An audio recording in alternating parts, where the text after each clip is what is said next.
m'a souvent posé cette question. Alors, est-il envisageable que le diable puisse se repentir? On m'a même dit des fois, mais mon père, si je priais pour la conversion du démon, ça arrangerait tout, et puis comme ça irait bien mieux. Sachez que vous faites partie de la catégorie des gens, comme sainte Thérèse de l'Enfant Jésus, hein, qui avait dit un peu, on lit dans ses textes, j'aimerais tellement pouvoir aller en enfer et puis fermer la porte derrière moi. Vous voyez, Thérèse de l'Enfant Jésus était prête à, vous voyez, à dire ça. On sent bien que c'était un élan d'amour, hein, c'était figuré parce qu'elle avait un tel appétit de sauver les âmes et de se dire mais c'est pas possible que des gens puissent agir ainsi.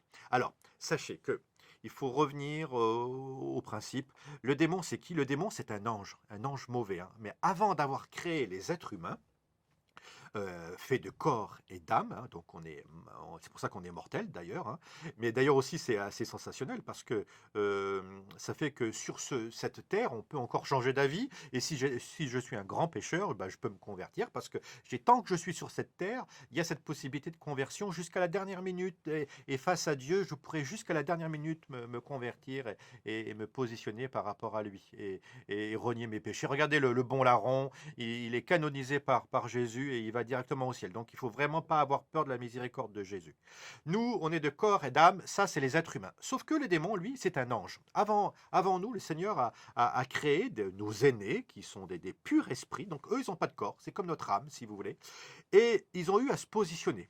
Leur jugement, c'est déjà fait, malheureusement, j'allais dire, mais en tout cas, c'est fait. Ils ont eu à choisir. Donc, en ce moment, alors il y a une partie des anges qui a dit oui au plan de Dieu, l'amour fou de Dieu par rapport à nous, son incarnation, le salut, mais, et ça, c'est le malheur de l'humanité, hein, et de la révélation, c'est qu'il y a des anges emmenés par Lucifer et des myriades d'anges avec lui qui ont refusé de servir Dieu. Non serviam, je ne servirai pas. Et en ce moment, ils sont dans l'éternité, ces anges. Et en ce moment même, le démon est en train de dire non à Dieu. C'est extrêmement compliqué à expliquer parce que nous, on ne sait pas très bien ce que c'est que l'éternité. Prenez un cercle, par exemple, vous voyez, ça tourne. Ou bien si je vous dis non, oui, vous voyez, c'est un acte éternel qu'il pose. En ce moment même, le démon est en train de dire à Dieu non, je ne te servirai pas.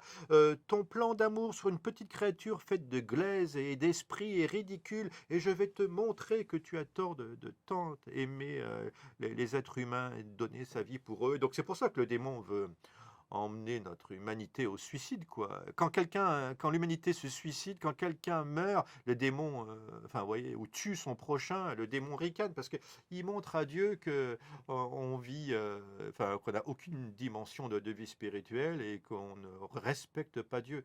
Chaque fois que l'on déplaît à Dieu, le démon ricane et il essaye vraiment de prouver par orgueil, hein, c'est de l'orgueil, ça, l'orgueil du démon qui veut absolument prouver à Dieu qu'il a tort. Mais il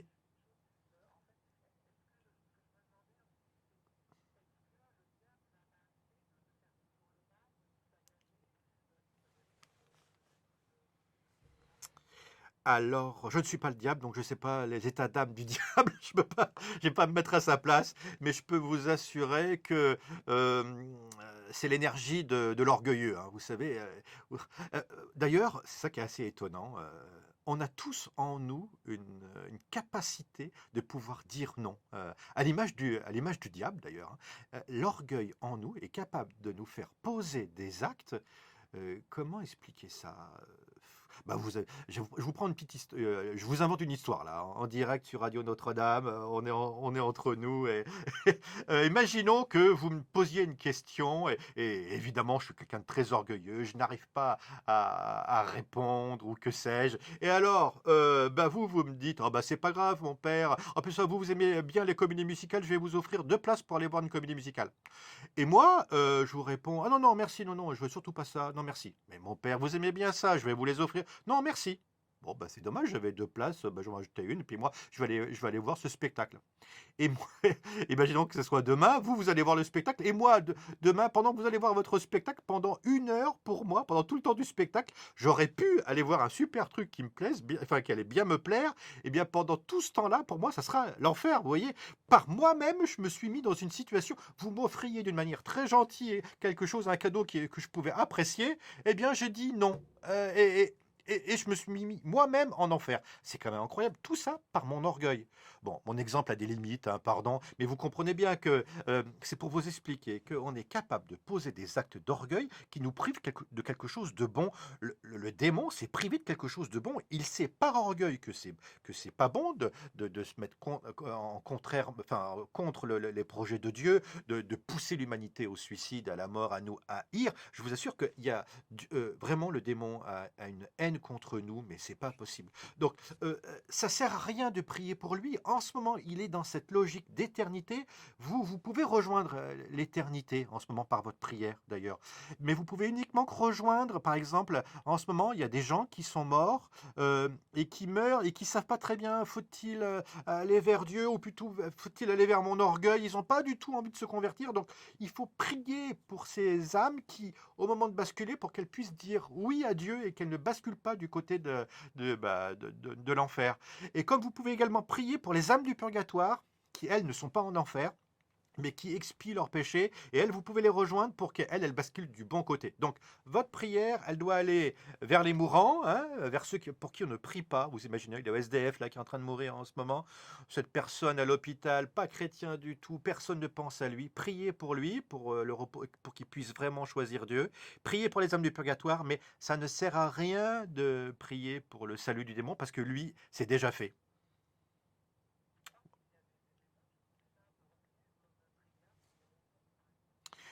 Alors ça, je les connais pas, ceux-là.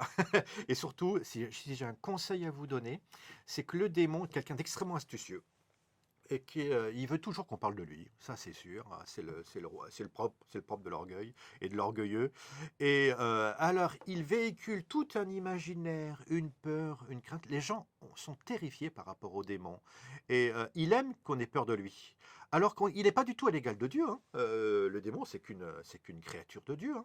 Et je peux vous assurer que quand la Vierge Marie est là, elle lui écrase la tête. Mais alors, c'est pas possible. Donc, non, non, que des démons fassent semblant de se convertir et tout ça, si c'est un démon, hein, si c'est un ennemi de Dieu, dès que vous l'avez repéré, top, tout de suite, tournez la tête. Il faut surtout pas rentrer en contact avec eux. Donc, s'il se nomme en disant, vous m'avez donné des noms, là, je suis un tel ou un tel, s'il dit, ah, vous êtes un démon, oulala, il faut surtout pas se tourner vers lui. Danger, même. Ouais, tout ça, non, il faut surtout pas aller vers eux, surtout pas. Ça me fait penser au père du désert, ça. Ah, même un saint plus récent, je vais dire, enfin du Moyen Âge et avant. Je pense à Robert de Turlande, là, qui part s'enfoncer dans la forêt pour construire d'abord un petit ermitage, puis qui va devenir un monastère, qui va construire l'abbaye de la Chaise-Dieu, pour tout vous dire. Eh bien, Saint Robert de Turlande, brusquement, dans les bois, il rencontre un personnage, il sait pas très bien qui il est, et il se doute bien que c'est pas quelqu'un de très net. Il se doute bien aussi que c'est quelqu'un de spirituel. Quand vous êtes face à un personnage spirituel, à une apparition, en gros, tout de suite demandez qu'il se nomme. Es-tu de Jésus-Christ? Et ça, par rapport à ça, tout de suite, c'est très net. Et viens-tu au nom de Jésus-Christ? Et le démon, souvent, une fois qu'il est démasqué, parce que des fois, il passe à travers des noms ou des choses. Dès qu'il est démasqué, ah oui, non, je ne suis pas de Jésus-Christ, je suis un démon. Ou tout de suite, je refuse de parler avec toi, je tourne la tête. Ça a été l'erreur de Ève, hein, elle a dialogué avec les serpents. Vous ne dialoguez jamais avec les serpents.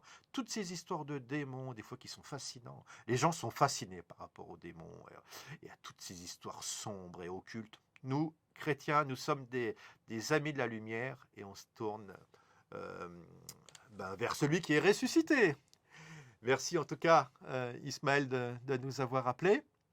Eh bien, tout de suite, on a juste le temps de prendre un autre auditeur à l'antenne, et c'est Marie-Christine. Est-ce que vous nous entendez? Bonsoir Marie-Christine. Marie-Christine. Allez-y, je vous écoute.